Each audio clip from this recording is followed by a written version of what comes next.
So here's an example of a problem that we can do with the mean value theorem, an application problem that also demonstrates just the mathematics of the mean value theorem. So let's suppose that a particle's position, also called its displacement, is given by the formula S of t equals 1 over t meters uh, at uh, at time t. And let's say that we're measuring distance in meters and time in seconds. So the MVT guarantees that the particle has a particular velocity between time 1 and time 10, so find the velocity.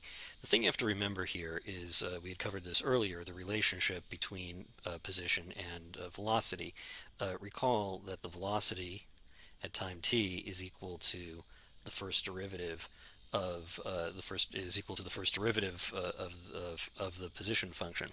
So what the mean value theorem is guaranteeing is that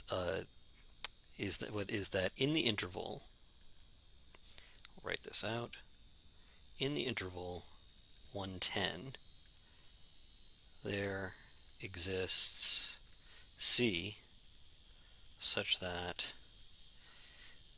S prime of C is equal to S of 10 minus S of 1 over 10 minus 1. And that's of course true because note that the function S of t is in fact continuous and differentiable on the interval 110, or more precisely, it's continuous on the closed interval 110, and it's also differentiable on the open interval 110.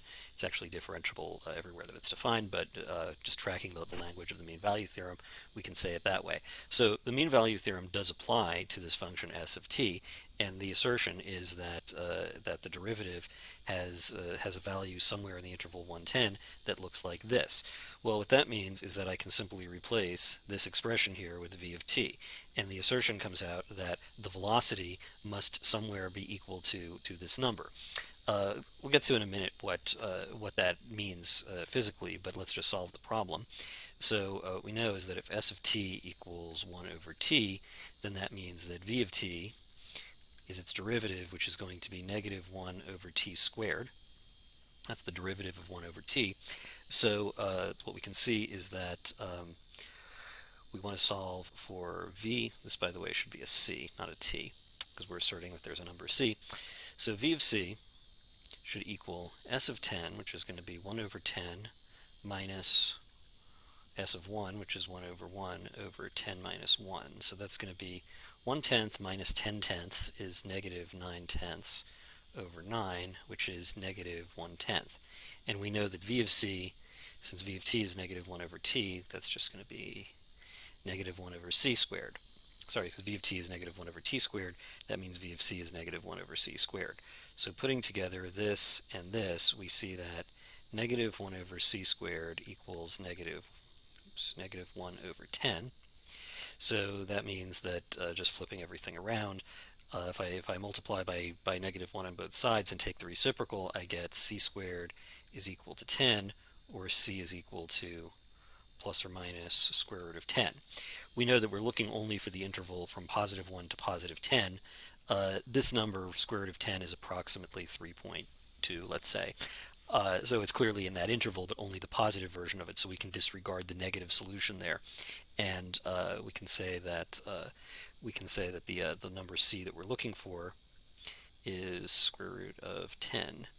So the velocity that we're looking for is 1/10. Velocity is equal to, velocity asked for in the problem is 1 over 10 meters per second. So there we go. So that's the velocity, and although I didn't put in the statement of the question where that velocity occurs, that occurs at time square root of 10 seconds. And that's what that c equals root 10 means. Now, let's just put this up here. What is it that this is really saying? And this sort of gives you a sense of why this is called the mean value theorem. The function looks like this. So in other words, if this is the position, this is the position function, here's 1, and here's 10. Position at that point is going to be 1, 1, and the position at this point is going to be 10, 1/10. So we can actually see the particle is retreating. It's actually moving backwards because its distance from the origin is getting smaller. And what we can see is that if I had to answer the question, what is the average velocity of this? What is the average velocity of the particle between 1 and 10? What I would do is I would say the total distance traveled is going to be 1 minus 1/10, or sorry, rather 1/10 minus 1 over the total time is 10 minus 1. In other words, that's exactly the expression that we see over here.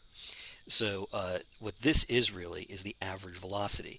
This is what the mean value theorem is really asserting, is that the average velocity, let's do it in red, the average velocity that something travels on is the slope of the line connecting these two endpoints.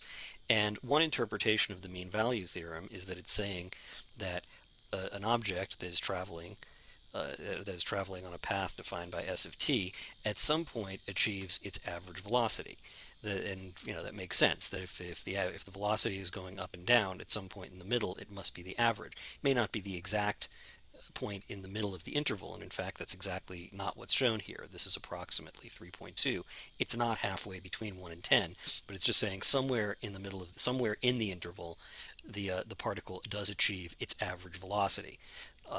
That's and the name mean value theorem, where mean is another word for average. This is really what it's asserting.